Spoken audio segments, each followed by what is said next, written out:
Hey guys, Nicole here. Welcome back to my channel. Today I'm going to show you two different techniques that I use on a regular basis to make wooden farmhouse inspired signs. The techniques are totally different. I use different boards, different frames. I paint one, I use vinyl on the other. But the results are both really cute. They look really well done and really professional at the end. And if you're someone like me who sells signs as a side gig, these have been really popular for me. So let's just jump right in. This is just a 16-inch pine board that I whitewashed, and I made this stencil with my Cricut today out of cardstock. For now, I'm just going to tape down my stencil, and I'm going to use a makeup sponge to lightly dab black paint over the stencil. I'll probably do 2 coats.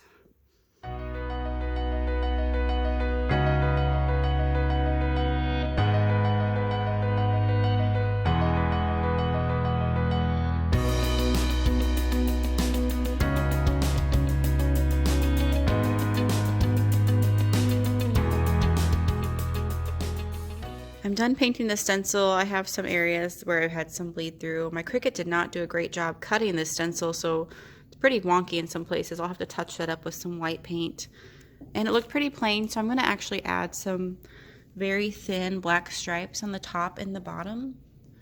I'm just using painter's tape to eyeball a thin stripe. So I'm going to do that, and I'll let you see how it looks when I'm done.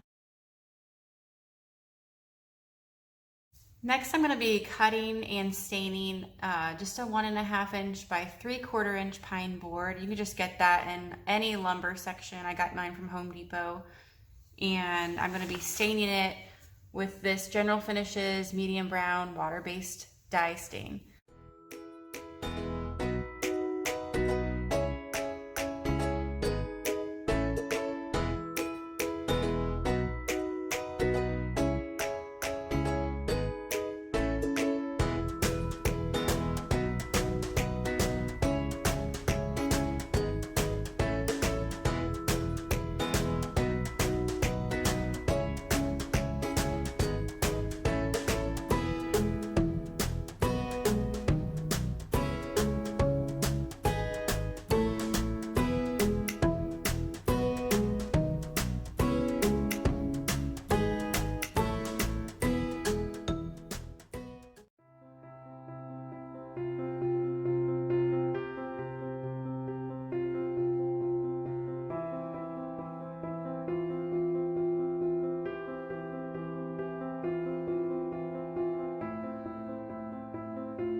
The project I'm working on is a bigger sign, and I painted it already this kind of medium green to reflect like a vintage chalkboard, which is also the same color that I painted that that little buffet back there. And this is just a MDF sheet that I got at Home Depot. It's 2 foot by 2 foot. So it's already painted, and I'm gonna make, I still need to make the design for that.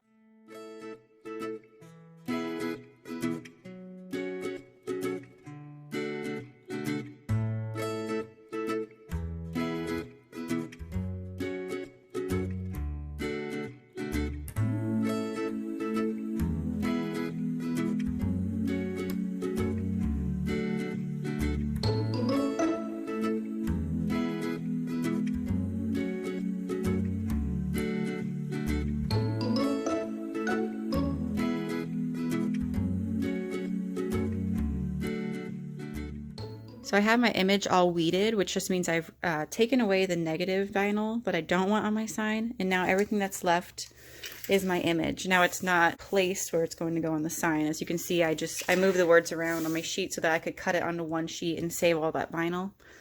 So I'll cut each individual section and lay those on my sign. I also wanted to say though, having a Cricut is one of those things where you really need the right tools to make the job easier.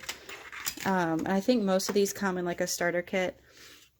I think these are the 5 tools I got when I first got my Cricut, and you will really want these. And this is something that does not come in the starter kit, but I definitely recommend having. It's the Cricut True Control Knife, and I will link it below. It comes in a few different colors, and you can really easily change the blade, but the blade is super fine and really sharp. just easier to handle than a regular X-Acto knife would be. And I use it constantly. So, I mean, I think if you're just starting out and you're wondering what to get these would be the things I would say you need.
I am so pleased with the final result of this sign. I just love how it looks so antique-y with the rubbed on chalk.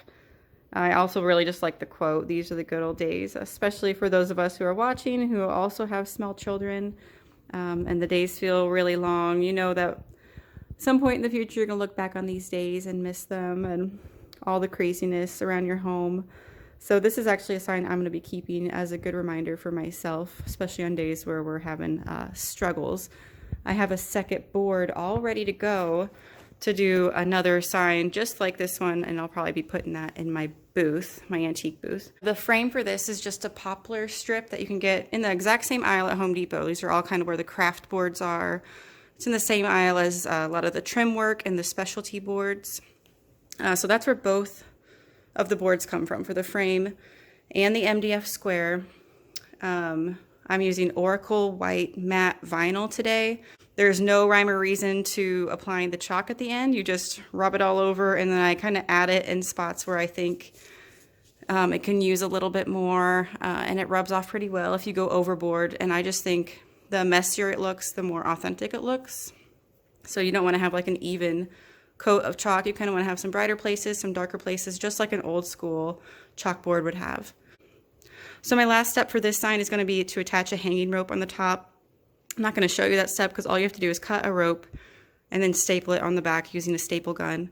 So I'll go ahead and just show you the final result now.